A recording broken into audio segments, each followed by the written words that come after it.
Alright, okay, let's get started. Welcome to the robot drawing class. Now I've broken down a bit of a quick concept, so I have some steps for creating something that should be fairly easy to work on. I'll be creating a type of robot that's humanoid and battle-based. Now first things first, I like to start with a base color. Well, not a base color, it's a silhouette.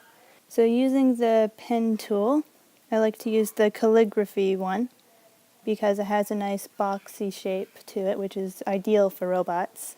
And I have it on full opacity, and I'm using black right now. So it's good for shading. Okay, let's get started. First off, I start with drawing the chest part of the machine.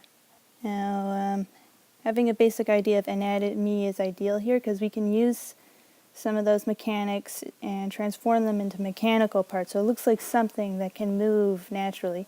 So I'll create round cutouts for joint areas like shoulders, and I'll create the head. Now, one thing to keep in mind when creating joints and other mechanical parts is thinking about how it moves.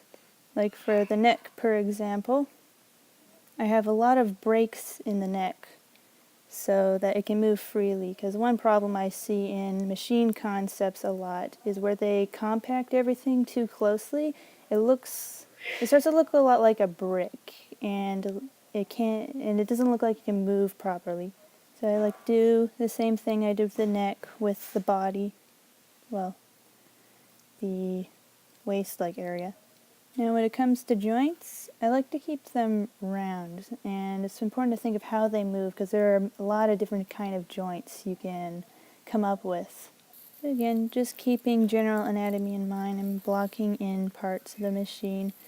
I'm not worrying about coloring the whole thing in yet because I want to make sure I can keep distinct shapes.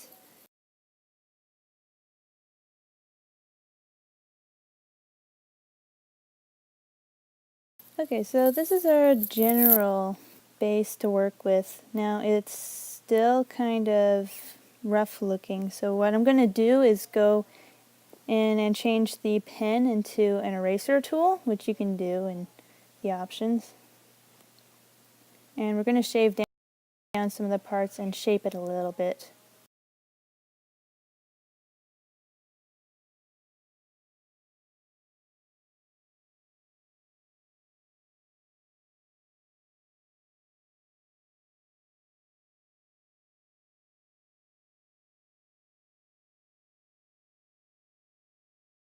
So this is usually the kind of base that I'd have afterwards.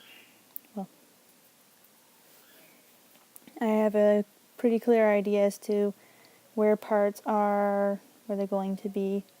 So once you're happy with how it's looking so far, then you can move on to the next layer where we start getting more detailed with the robotic parts.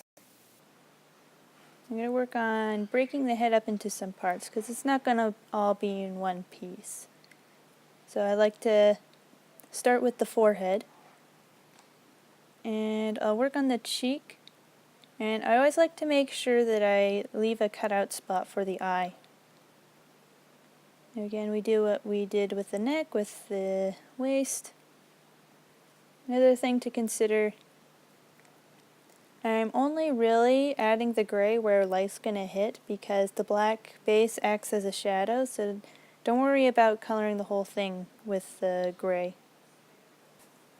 One thing to think about for joints is how it moves.